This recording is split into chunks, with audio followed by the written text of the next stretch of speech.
오늘도 우리 인생은 실전이다 찐 구독자들을 위한 특별 영상입니다. 왜 특별 영상이냐? 지금 우리 인실 구독자분들은 자산 매수법을 활용해서 테슬라 300, 200, 100달러까지 가는 과정에서 레버리지를 활용해서 이렇게 지금 수익이 늘어나고 있잖아요. 근데 이제 400 이상에서 들어온 인실을 안 보고 최근에 들어온 분들은 490까지 갔더니 테슬라 주가에 포모가 오는 거지. 근데 인실 찐 구독자들은 이 자산 매수법에 대해서 확신을 하고 주위 지인들한테만 알고 있어요. 지금 자산 매수법 들어가기 너무 좋은 시기다. 왜냐면 지금 테슬라가 5년 동안 응축돼 있는 상태잖아요. 팔을 이만큼 당겼다가 놓으면 이렇게 날아가겠죠. 근데 이거를 이렇게 당기는 거예요. 당기고 더 당겨, 더 당겨. 그러면 고통스럽잖아요. 이게 힘이 꽉 들어간 상태에서 놓는 순간 어떻게 되겠냐고요. 지금 그 직전에 와 있습니다. 그래서 은행에서 내가 한 5% 전후로 이자를 받을 수 있다는 거는요, 이거는 본인의 능력이고 본인의 신용이잖아요. 내 자산인 거라고. 이거를 활용해서 지금도 투자한다 그러면 이제 테슬라 주가가 날아갔을 때 어떻게 되겠냐. 지금 너무 좋은 시기인 것 같습니다. 근데 주의할 점이 있습니다. 모두에게 너무 좋은 시기가 아니에요. 테슬라가 우상향할 거를 믿지 않는 사람한테는요, 싹 다 하면 안 됩니다. 가장 중요한 얘기네요. 이 영상을 지금 이후로 보고 싶으신 분들은 이거를 초점을 맞춰주세요. 그렇습니다. 첫 번째 조건은요, 테슬라 주가가 우상향할 것을 확신해야 됩니다. 테슬라에 대한 공부가 안 돼 있는 분들은 안 되겠죠. 하면 안 됩니다. 그리고 단기적인 손실은 감수할 수 있어야 됩니다.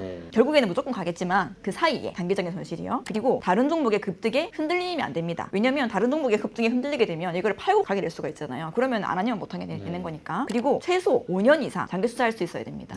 사실 더 길어야 되지만요, 최소 5년입니다. 바로 본론 들어가기 전에 이 네 가지 중에서 한 가지라도 해당이 안 되시는 분들은 일단 이 이후로 영상 보지 마시고 신장이 안 좋아질 수 있어요. 다 들어가시죠. 제가 대표님한테 물어봤어요. 자산 매수법이 뭐예요? 그랬더니 자산으로 매수한다라고 말씀하셨어요.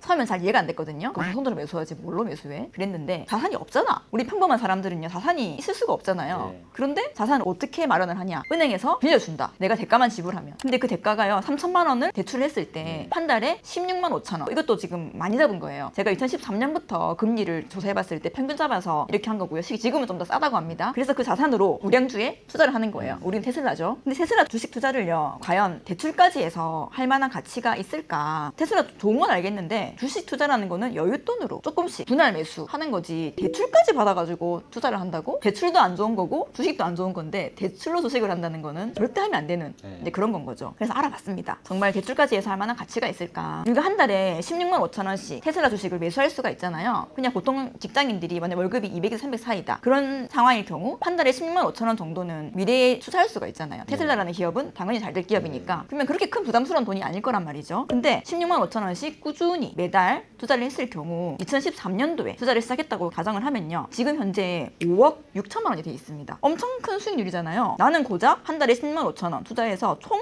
투자금이 2,800만 원밖에 안 되는데 14년이 지난 후에 보니까 5억 6천이 돼 있어요. 수익률이 2,003%입니다. 처음 투자금 대비 약 21배가 오른 거죠. 이것도 어마어마하네요. 2013년에는요, 투자금은 똑같이 매년 200만 원입니다. 13년에는 263개를 살 수 있었고요. 그 다음에 128개, 115개. 주가가 오르니까 계속 줄어들어요. 86, 94, 18 하다가 지금은 3개밖에 못 사는 가격이죠. 그렇게 해서 누적으로 산 게 944개입니다. 한 달에 들어간 돈이 정말 푼돈이었지만 성장하는 기업에 투자했을 경우에 이렇게 큰 수익이 나더라고요. 너무 훌륭한 투자잖아요. 그런데 이거를 대표님이 말씀하신 자산 매수법으로 바꿔서 해본다고 가정을 하면요, 대출금은 3천만 원이고요. 금리는 연 6.5%로 계산했습니다. 그럼 연이자는 200만 원이고 월 이자가 약 16만 5천 원이 똑같아요. 3천만 원을 대출해서 먼저 테슬라를 사지만 우리가 한 달에 나가는 돈은 똑같아요. 16만 5천 원. 여기서 숫자를 현혹만 안 되면 돼요. 대출금 3천만 원이 내 투자금이다라고 상식적으로 생각을 하잖아. 내 투자금은 3천만 원이 아니라 연이자 200만 원이다. 그렇죠. 그리고 월로 하면 16만 5천 원. 좀 전에 했던 투자랑 똑같은 겁니다. 이렇게 했을 때 2013년에 자산 매수법을 시작했다고 가정을 하면요, 투자금은 똑같이 2,800만 원이에요. 근데 나중에 수익이 어떻게 되냐면요, 22억 9,400만 원이 됩니다. 심지어 이거는요, 이자 다 빼고 3천만 원 대출 갚았다는 전제합니다. 싹 다 빼고 순수익만 22억이 되거든요. 우리가 한 달에 16만 5천 원씩 매달 분할 매수했을 때랑 자산을 빌려서 한 방에 빡 산 거랑 투자 수익이 이렇게 차이가 나는 거예요. 이건 지금 8,093%거든요. 아까 2,003%였잖아요. 거의 4배가 차이가 나요. 분할 매수했을 때 944개 살 수 있었던 그 똑같은 돈으로요, 자산 매수법을 하면 3,938개를 확보할 수가 있는 거죠. 이거는 이제 2013년에 투자를 시작했을 때 이야기고요. 2014년에 시작했다고 가정을 해도요, 분할 매수했을 때는 682개를 살 수 있었던 돈으로 자산 매수법을 하면 1915개를 확보하게 됩니다. 2,800도 많습니다. 2015년에 했어도 마찬가지입니다. 분할 매수했을 때는 554개를 확보할 수 있는 돈으로 자산 매수법을 했을 경우에 1,729개를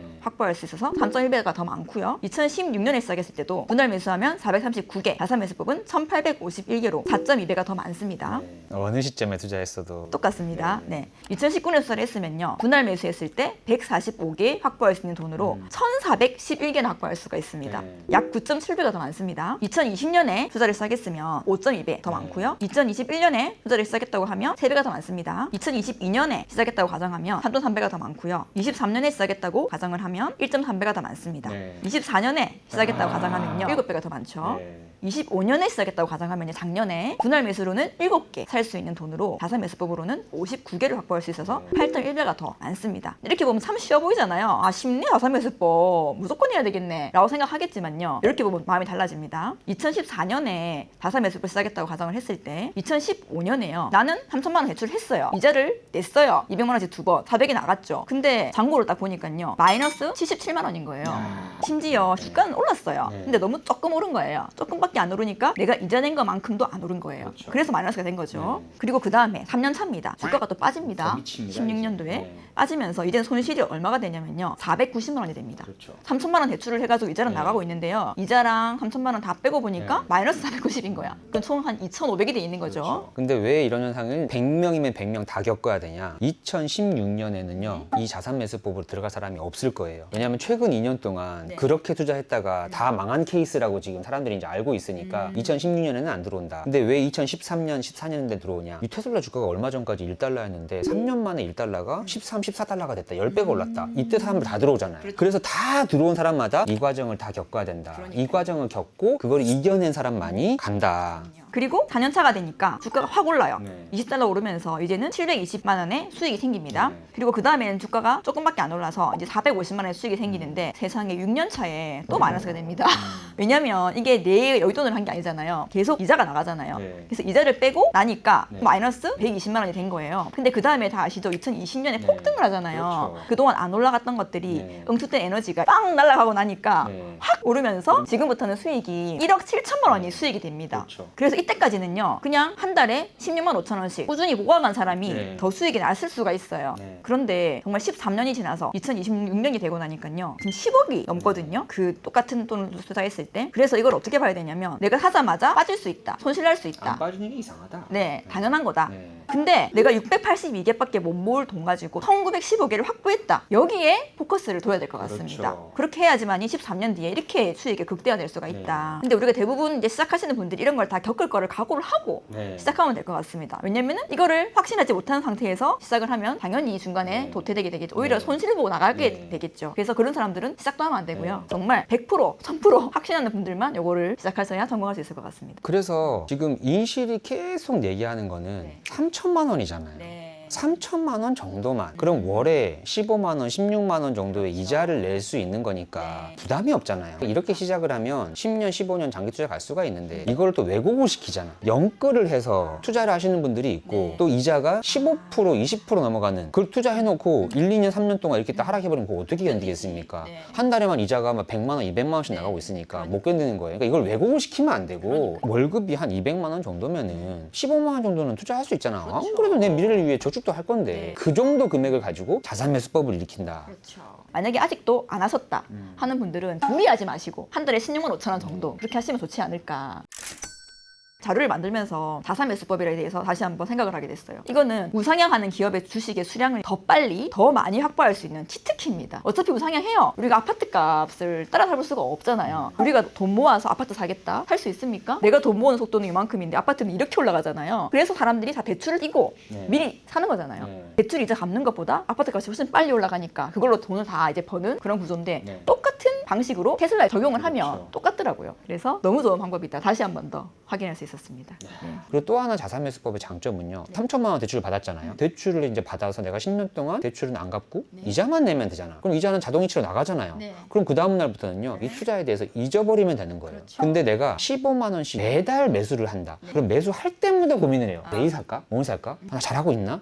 자꾸 점검하게 되잖아요. 네. 그럼 이것도 못 가는 거야. 그래서 어떤 게 더 어려운 건가? 3천만 원 자산매수법 대출이 더 어려운 것처럼 보이지만 네. 지나고 나면 이게 훨씬 더 쉽고 이게 더 안전할 수 있다. 네. 네. 우리 강다현이 소개하는 테슬라 투자자들이 꼭 가야 할 맛집. 이번 주에는 어디 가서 맛있는 거 먹고 오면 되겠습니까? 지난주에 제가 오복회관 맛집을 소개해드렸는데요. 그 영상 밑에 댓글을 달아주셨어요. 승현님이 노원에 있는 황제 누룽지탕 이 맛집이라고 알려주셔서 거기에 다녀왔습니다.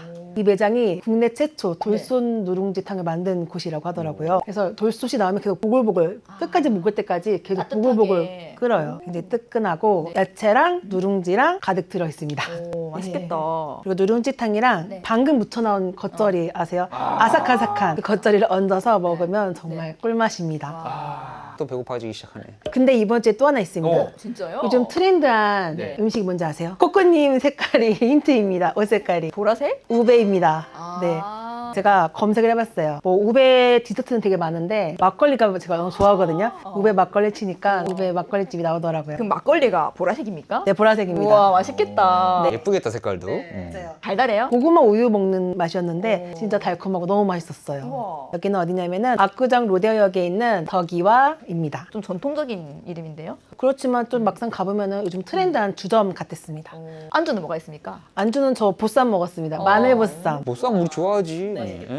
그 달달한 맛이랑 마늘 보쌈이랑 또 조합이 찐이더라고요. 네. 그것도 너무 맛있었습니다. 우리 그냥 정처 없이 살다 보면은 항상 가던 음식점만 가게 되잖아요. 트렌디한 맛집 계속 이렇게 매주 다현님이 소개해드리고 있으니까요. 시간 나실 때 한번 가보면 재밌을 것 같아. 그리고 일단 맛은 검증이 됐다. 200%입니다. 200%. 실패하지 않습니다. 실패하지 않습니다. 다음 주에도 우리 다현님이 뭘 맛있게 먹고 하는지 또 일주일 기다리면서 오늘 영상 여기서 마치도록 하겠습니다. 저는 인생은 실전이다 박 대표였고요. 강다현 저는 채찍코코였습니다. 감사합니다.